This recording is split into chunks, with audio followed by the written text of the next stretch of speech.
Қайырлы күн. Бүгін біз қимыл қозғалыс, яғни пирамидалық жол жайлы айтамыз.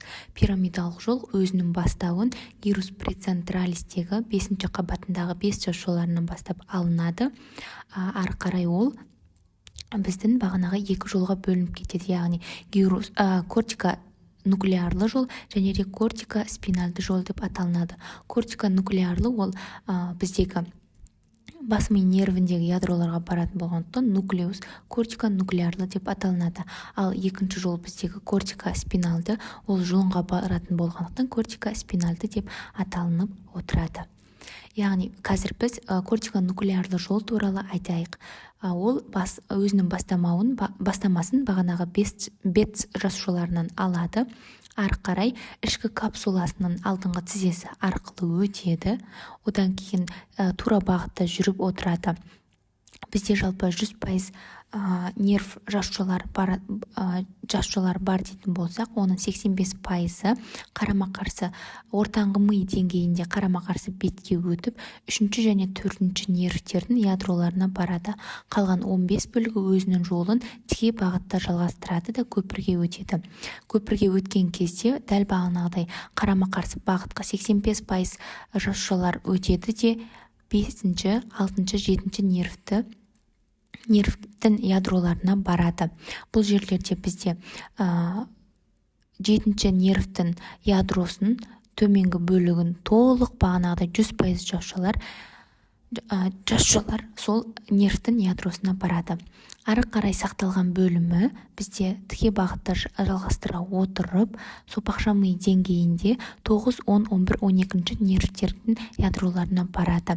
Бұл жерде де 12-ші нерв 100% нерв бағанағы 12-ші нервтің ядросына барып толығымен қамтамасыз етіледі. Кортика нуклеарлы жол осымен бітеді. Яғни ол ары қарай нерв өрімдеріне барады, перифериялық нервтерге барады және де беттің бұлшық етін нервтендіреді.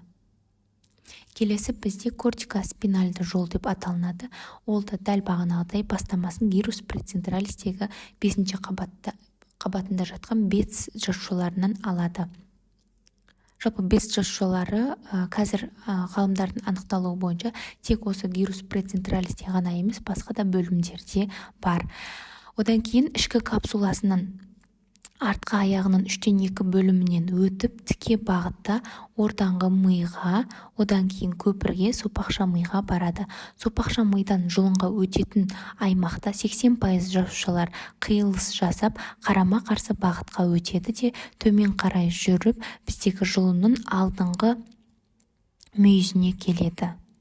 Ал қиылыс жасамаған 20% жол бізде тіке бағытта барады да спайка арқылы қиылыс жасап, ол да жұлынның алдыңғы мүйізіне келеді. Одан ары қарай біздегі 80% жасушалар, олар біздегі аяққа, қолға берілетін болса, ал 20% ол біздегі тұлғадан аяқталынып қалады. Бұл не үшін керек дегенді өткенде өттік. Бізде афферентті және де эфферентті жолдар болады. Өткен сабақта айтқанымыз біздегі сезімді сезу, терең және бетке сезімталдықты сезу жолдары ол афферентті, яғни біздің мидағы гирус постцентралиске апарады. Ал эфферентті жол, яғни эффект береді, қолды тартып алу немесе бағанағыдай қимыл әрекетті гирус прецентралис жасап, ол мидан төмен қарай бізге бағанағы импульстарды кортика нуклеарлы және де кортика спинальды жолдар арқылы беріп отырады. Енді біз парез және параличті айырайық. Парализді кейде плегия деп айтып отырады. Жалпы екеуі бір термин. Парез дегеніміз ол бұлшық ет күшінің әлсізденуі. Ол 3 түрлі болады: жеңіл, орта, ауыр. Одан кейін бізде плегия немесе паралич, ол бағанағы бұлшық ет күшінің мүлдем болмауы. Бұның барлығы да біздегі пирамидалық жолдың бұзылыстарына кіреді.